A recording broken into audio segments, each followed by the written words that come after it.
El teniente coronel del ejército, Héctor Varela, con uniforme y sable de rigor, sale confiado de su casa. Inesperadamente un hombre le corta el paso. El teniente coronel, sorprendido, intuye que su vida corre peligro, pero es demasiado tarde. Una bomba casera explota a sus pies y lo hiere gravemente.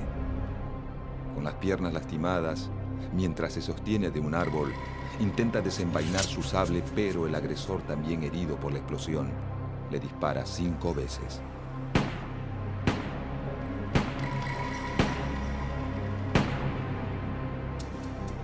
El laureado teniente coronel del ejército, Héctor Varela, muere.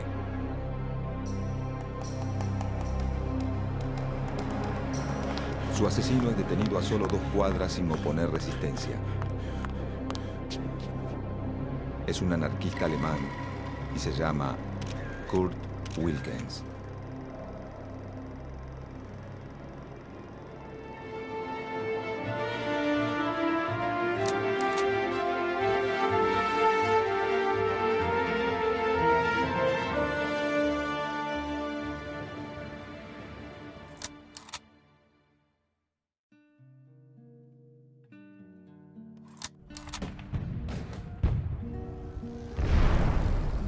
La Primera Guerra Mundial, desatada en 1914, provoca un fuerte impacto en la economía argentina, dado que Gran Bretaña, Francia, Bélgica y Alemania, sus principales socios comerciales, forman parte del conflicto internacional.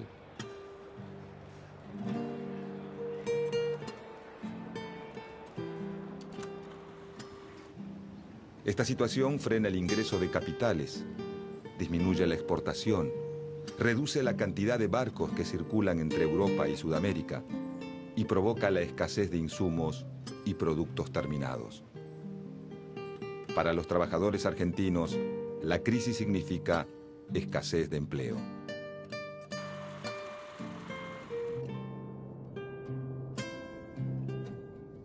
En 1917, el 20% de la población activa está desocupada.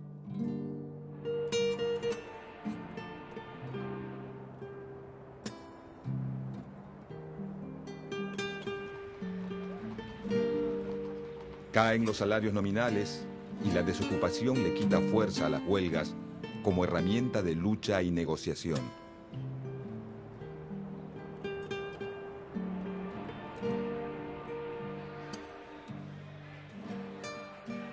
Al finalizar la guerra, comienza la recuperación económica. El crecimiento de las exportaciones trasciende en el mercado interno y suben los precios de los alimentos.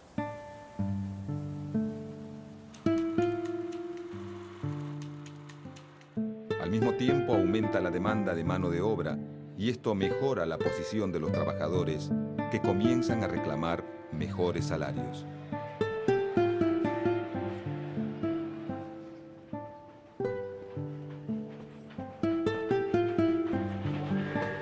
Entre 1916 y 1918, algunos sindicatos logran el arbitraje del gobierno nacional en sus conflictos. Entre ellos los sindicatos que agrupan a los trabajadores ferroviarios y portuarios. El gobierno de Hipólito Yrigoyen es el primero en intervenir en las negociaciones de salarios entre sindicatos y empleadores. Esta situación fortalece la posición de sindicatos de larga trayectoria, como la Fraternidad de Maquinistas, creada en 1887, y de otros más recientes, como la Federación Obrera Marítima y la Federación Obrera Ferrocarrilera, surgidas en la década de 1910. Su capacidad de frenar el transporte en momentos clave les permite obtener, muy tempranamente, conquistas salariales, de condiciones de trabajo e incluso de seguridad social. En diversas zonas urbanas como Rosario, Buenos Aires y el Gran Buenos Aires, el crecimiento del frigorífico industrial dedicado a la exportación y el de industrias orientadas al consumo local aumenta el número de trabajadores permanentes.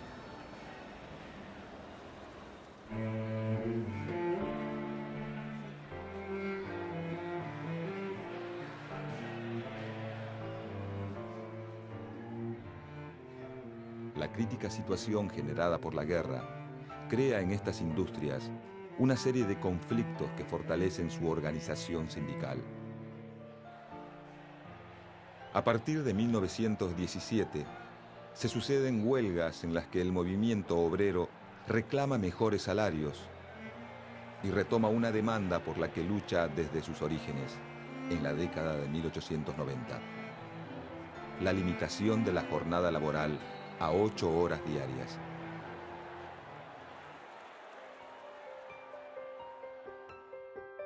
Con el acceso al Parlamento de legisladores del Partido Socialista, se elaboran las primeras leyes obreras.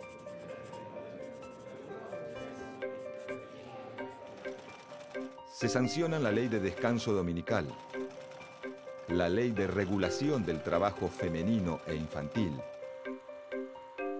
y la Ley de Accidentes de Trabajo.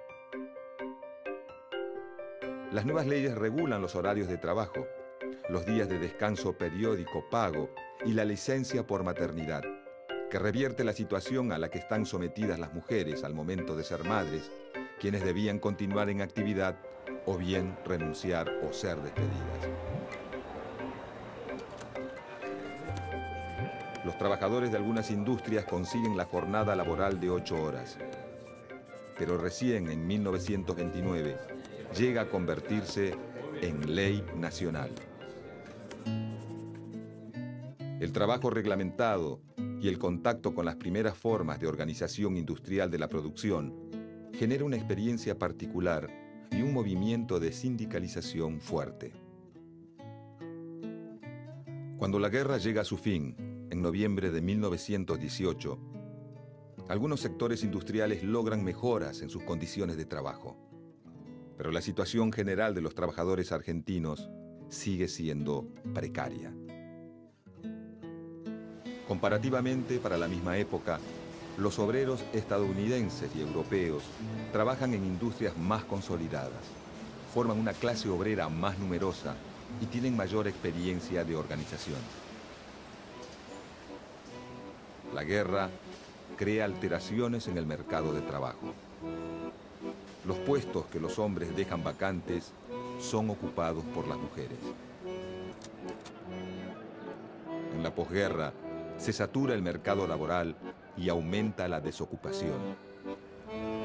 Estados Unidos es uno de los países triunfadores menos afectados por la guerra. Si bien sufre en 1921 una breve crisis financiera, pasado este momento inicia un período de fuerte crecimiento. Con el nuevo panorama de posguerra, comienza la recuperación de los fletes y el aumento en la demanda de alimentos y materias primas para la reconstrucción de las economías europeas.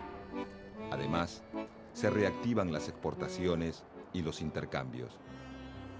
La economía argentina, que viene de casi 5 años de recesión, atraviesa fuertes presiones inflacionarias. Los precios de los alimentos y otros productos de primera necesidad se incrementan por su alza en el mercado internacional. Los trabajadores reclaman la suba de sus salarios para compensar el deterioro de su nivel de vida.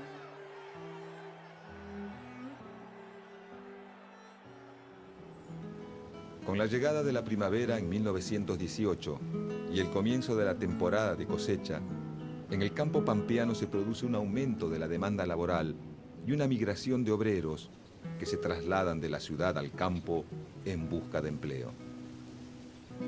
Todos los sectores laborales cuentan con mejores condiciones de negociación. Los trabajadores del transporte realizan paros y las cosechas se acumulan a la espera de ser cargadas en vagones o buques. La necesidad de mano de obra en el campo permite a los trabajadores estacionales reclamar mejores salarios.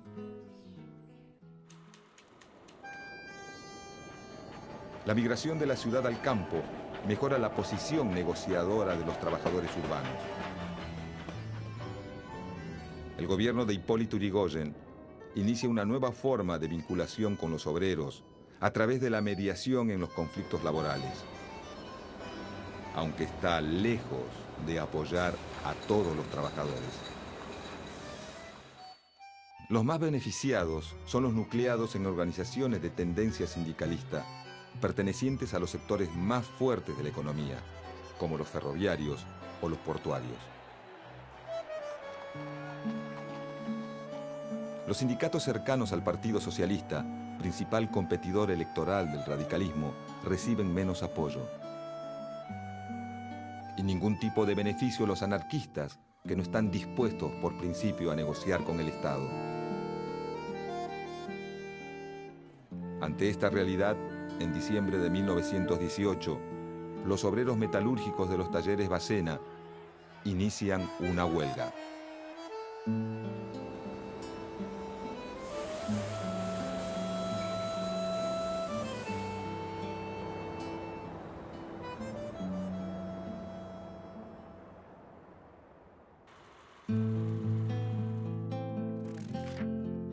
Los obreros de los talleres Bacena reclaman aumentos salariales y reducción de la jornada de trabajo a 8 horas. Los primeros días de enero de 1919, la empresa fragmenta la unidad de los huelguistas y consigue que varios empleados se reincorporen al trabajo. El 7 de enero, algunos de los obreros reincorporados a Bacena salen con las camionetas de la empresa desde los talleres ubicados en Cochabamba y La Rioja, en el barrio de San Cristóbal, en Buenos Aires, y se dirigen a buscar materias primas en el depósito situado en las calles Pepirí y Santo Domingo, en el barrio de Parque Patricios.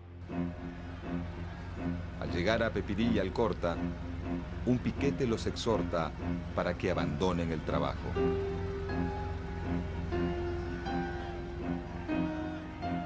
Frente a la negativa, los huelguistas les arrojan piedras y maderas y los rompehuelgas responden con balas. La guardia policial aprovecha el disturbio y desata la represión para garantizar la labor de los rompehuelgas.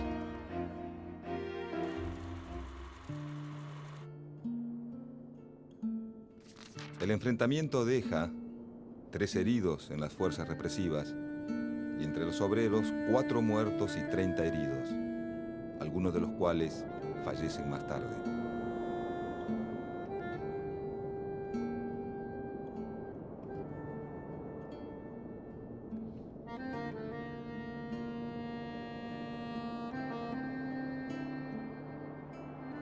La fracción de la Federación Obrera Regional Argentina, controlada por los anarquistas, ve en estos hechos una oportunidad para la huelga general revolucionaria.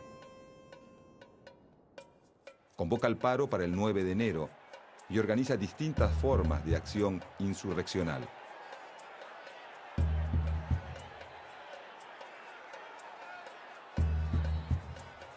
El núcleo sindicalista de la Federación en un primer momento se pliega a la huelga, pero más tarde la levanta y junto al Partido Socialista buscan agotar las vías de negociación explotando su llegada al gobierno nacional.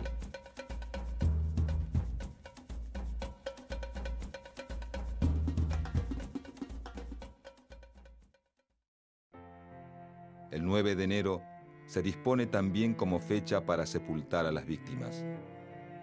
El cortejo fúnebre se convierte en un acto de protesta contra la represión policial.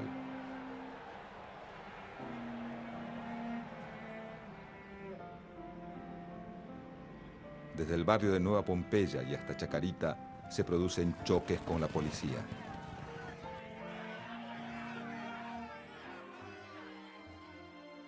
Al llegar al cementerio, las fuerzas policiales abren fuego contra la columna de obreros.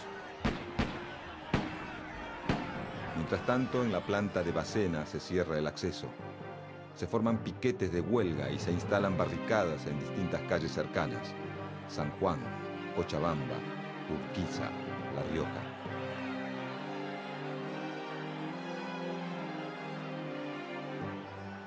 La prensa oficial anuncia que los obreros muertos suman 40. La prensa obrera cuenta un centenar y más del doble de heridos. El 10 de enero por la mañana, la ciudad está paralizada tanto por el acatamiento a la huelga como por el temor a sus consecuencias.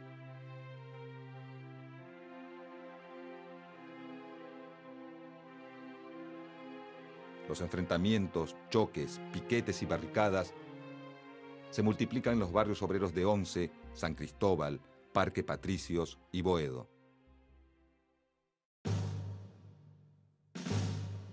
El general de Lepián, a cargo de la guarnición de Campo de Mayo, moviliza las tropas hacia la ciudad en espera de que el presidente Hipólito Yrigoyen le dé al ejército la orden de reprimir. Luego de unas horas de incertidumbre, que algunos entienden como vacilaciones del presidente y otros como un intento de golpe de Estado, Yrigoyen ordena la intervención militar en la ciudad de Buenos Aires y designa a de Lepián a cargo de la operación.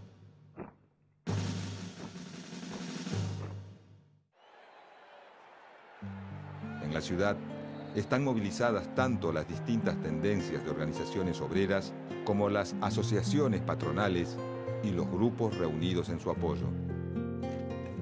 A la intervención militar, la represión policial a los huelguistas y la confrontación con los grupos de choque anarquistas se suma el accionar de guardias cívicas organizadas por la recién formada agrupación conservadora, la Liga Patriótica Argentina. Estos grupos parapoliciales se ensañan con los obreros, con los anarquistas y con los trabajadores municipales cuyo sindicato es cercano al Partido Socialista.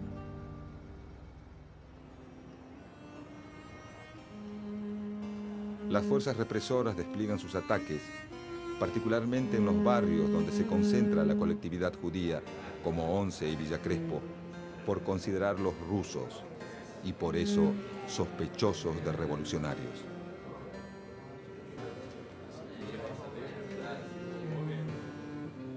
Mientras la patronal de los talleres Bacena, el gobierno radical y la fora sindicalista aprueban muchos de los reclamos del pliego de condiciones presentado por los huelguistas entre el 7 y el 8 de enero, se agudiza la represión sobre quienes deciden continuar adelante con la medida de fuerza. Alrededor de 2.000 trabajadores, dirigentes y militantes de distintos grupos son detenidos.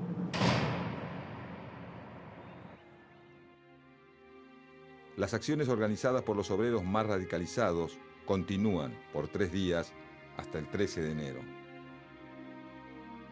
La represión policial y militar también.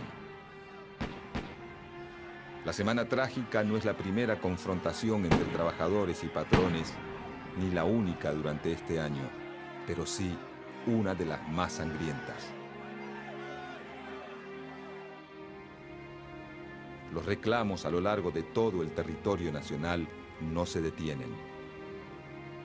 Durante 1919, cerca de 50 huelgas reúnen unos 10.000 trabajadores.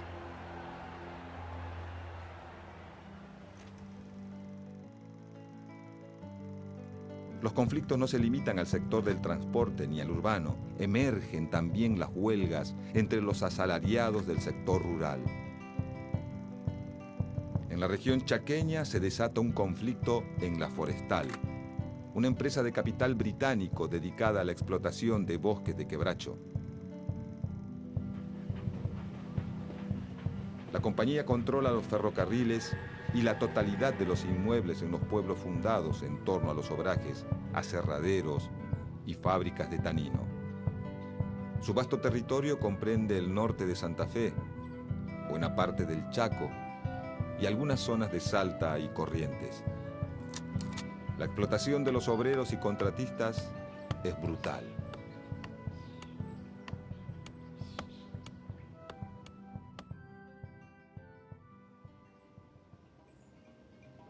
En 1919, los trabajadores de La Forestal presentan un pliego de condiciones que demanda aumento de los jornales, turnos limitados a 8 horas y la suspensión de los despidos. El presidente Hipólito Yrigoyen envía a la Gendarmería Volante, un cuerpo militar creado por el gobierno y financiado por la empresa. A las persecuciones de obreros y militantes se suman una gran cantidad de despidos. Crean listas negras, deportan a los trabajadores e incendian muchas de sus casas y sedes sindicales. El conflicto en la forestal finaliza, pero los obreros no consiguen ninguna de las mejoras exigidas. Para inicios de la década de los 20, el reajuste de las economías europeas provoca una crisis financiera en la Argentina. Las organizaciones obreras reaccionan con medidas de fuerza y el gobierno de Irigoyen vuelve a reprimir. En la región pampeana, los trabajadores rurales se organizan una vez más para conseguir mejores salarios. Se producen huelgas en la zona cerealera del norte de la provincia de Buenos Aires, sur de Santa Fe, Córdoba y la zona triguera en torno a Tres Arroyos. La escalada de la protesta obrera se da también entre los trabajadores de las estancias ovejeras en Santa Cruz, donde hacia fines de 1920 se inicia un nuevo conflicto. Los trabajadores rurales se organizan y exigen a sus patrones mejores condiciones de trabajo. La represión policial contra los delegados sindicales es feroz. Lejos de doblegar la protesta, la resistencia obrera se intensifica. El presidente Irigoyen envía al teniente coronel Varela a parlamentar. Los obreros aceptan la mediación, deponen las armas y entregan a los rehenes. El conflicto parece haber llegado a su fin y Varela regresa a Buenos Aires. Pero en la Patagonia, la continua represión por parte de la Liga Patriótica generan malestar entre muchos de los trabajadores.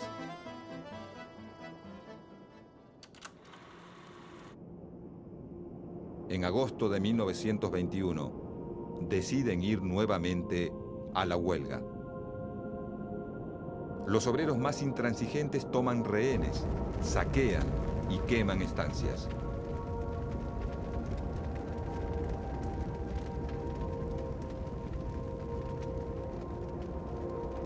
El gobierno nacional califica sus acciones de subversión armada y bajo el imperio de la ley marcial Irigoyen envía a Varela, esta vez al mando de las tropas regulares del ejército, la policía territoriana y la Liga Patriótica para terminar con la insurrección.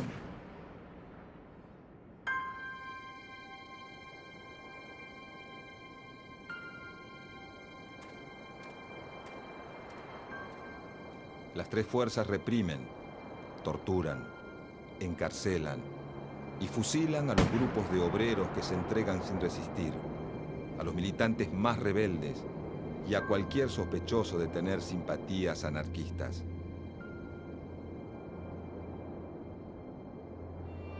La represión finaliza por pedido de los terratenientes que temen quedarse sin mano de obra.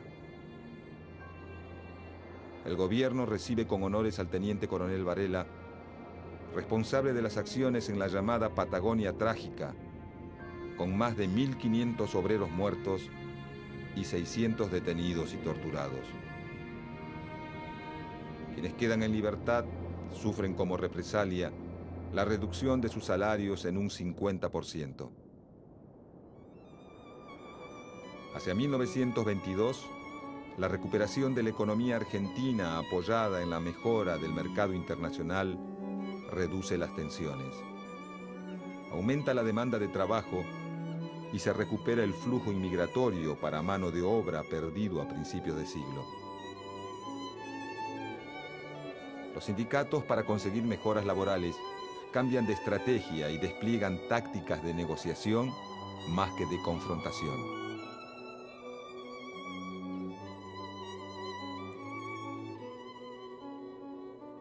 La mejoría económica y la represión despiadada sufrida por el naciente movimiento obrero imponen un período en el cual las diferentes formas de reclamos disminuyen la violencia en sus acciones. Pero los ideales de dos mundos diametralmente opuestos son irreconciliables.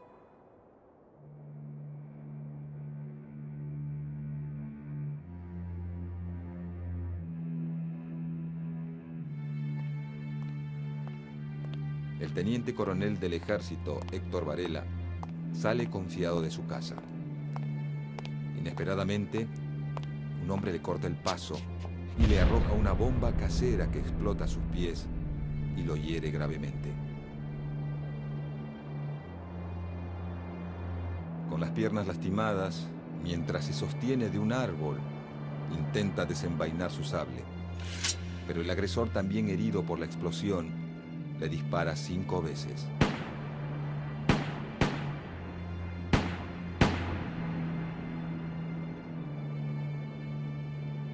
El teniente coronel del ejército, Héctor Varela, muere. El asesino, un anarquista alemán llamado Kurt Wilkens, es detenido a solo 2 cuadras sin oponer resistencia y declara: pueden matarme. He vengado a mis hermanos. 8 meses después, Varela es honrado con una placa. Los británicos residentes en el territorio de Santa Cruz, a la memoria del teniente coronel Varela, ejemplo de honor y disciplina en el cumplimiento de su deber. La semana trágica marca el fin de la estrategia insurreccional en el movimiento obrero, el debilitamiento del anarquismo, la consolidación de las estrategias sindicalistas y el surgimiento de una derecha militante y agresiva. Esta nueva derecha utiliza organizaciones parapoliciales con el objetivo de reprimir a un movimiento obrero al que acusa de estar inspirado en influencias consideradas nocivas, bolcheviques y anarquistas. Los conflictos desatados entre 1919 y 1922 afectan a trabajadores de todo el país, tanto a los urbanos de Buenos Aires y Rosario, como a los rurales de la región pampeana, del Chaco y la Patagonia. La oleada de conflictividad de esos años es el resultado de los efectos que la coyuntura internacional creada por la Gran Guerra tiene sobre la estructura de la economía nacional. El accionar represivo del Estado y de los grupos parapoliciales logra limitar la movilización. La recuperación económica reduce las tensiones sociales y las estrategias del movimiento obrero se reorientan hacia la búsqueda de canales de negociación con los patrones y hacia el amparo estatal. A fines de la década de los 20, la aparición de nuevas crisis reabrirá muchas de las tensiones experimentadas por el movimiento obrero argentino.